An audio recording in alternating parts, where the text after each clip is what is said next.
ছাত্র জনতার গণ আন্দোলনে শেখ হাসিনা সরকারের পতনের পর নোবেল বিজয়ী ডক্টর মোহাম্মদ ইউনূসের নেতৃত্বে গত বৃহস্পতিবার অন্তর্বর্তীকালীন সরকারের যাত্রা শুরু হয়। সেদিন প্রধান উপদেষ্টা ডক্টর মোহাম্মদ ইউনূস এবং ১৩ জন উপদেষ্টা রাষ্ট্রপতির কাছ থেকে শপথ গ্রহণ করেন।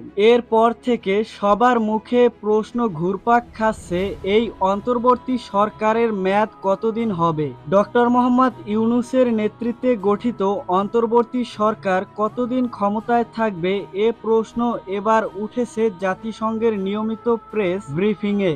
জাতিসংঘ মহাসচিবের উপমুখপাত্র ফারহান হক সোমবার ব্রিফিংয়ে বলেন, আমরা বাংলাদেশের অন্তর্বর্তী সরকারের সঙ্গে যোগাযোগ রেখে চলেছি।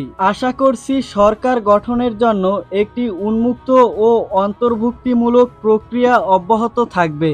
গণতান্ত্রিক শাসন পুনঃপ্রতিষ্ঠায় দ্রুত একটি সময়সীমা জানানো হবে, তবে নির্দিষ্ট সময়সীমা জানানো যাচ্ছে না। তো দর্শক, ভিডিওটি সম্পর্কে আপনার মূল্যবান মতামত কমেন্টে লিখে জানাবেন। আর চ্যানেলে নতুন দর্শক হয়ে থাকলে পরবর্তী আপডেট পেতে চ্যানেলটি সাবস্ক্রাইব করে পাশের বেল বাটনটি অন করে দিবেন।